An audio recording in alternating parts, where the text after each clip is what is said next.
السلام علیکم ویورز، امید ہے کہ آپ سب خیریت سے ہوں گے۔ آج میں لائی ہوں ایک نیو سکیری سٹوری، تو چلیے شروع کرتے ہیں۔ یہ سٹوری میرے پاپا کے انڈونیشین فرینڈ کی ہے جو سعودیہ رہتے تھے۔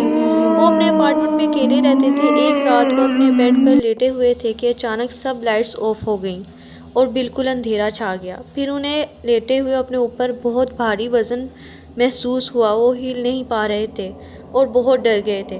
کچھ دیر بعد انہوں نے آیت الکرسی پڑھنا شروع کی اور آہستہ آہستہ وزن کم ہوا اور ختم ہو گیا اور لائٹس آن ہو گئیں۔ یہ سیکنڈ واقعہ بھی سیم بلڈنگ کے ایک روم والا اپارٹمنٹ لیا ہوا تھا۔ ایک دن ان کے روم کا اے سی خراب ہو گیا۔ جب انہوں نے اے سی ٹیکنیشین کو بلایا تو اس نے کہا کہ اسے ایک دن لگے گا ٹھیک ہونے میں، لہٰذا انہوں نے سوچا کہ ہم ساتھ والے دوسرے اپارٹمنٹ کی کیز لے لیں گے اور رات کو وہاں سو جائیں گے۔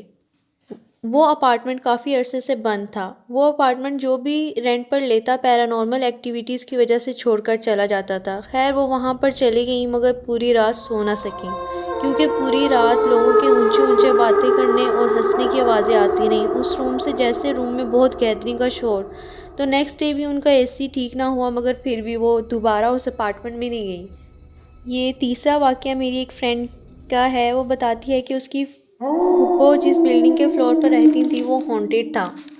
ایک بار اس کی امی ان کے گھر کچن میں کچھ کام کر رہی تھیں کہ پہلے انہیں آواز آئی جیسے کسی نے بالکل پاس آ کر بلایا ہے۔ انہوں نے مڑ کر دیکھا تو کوئی بھی نہیں تھا۔ وہ پھر سے مصروف ہو گئیں۔ پھر کسی نے ان کے بالوں سے ان کا ہیئر کلپ اتار کر نیچے پھینک دیا اور بال کھینچے تو وہ ڈر گئیں اور کچن سے بھاگ کر واپس آ گئیں۔ اسی طرح ایک بار یہ سب کزنز اپنی پھپھو کے گھر سو رہے تھے کہ اچانک ان کے اوپر بلی آ کر چلنے لگی۔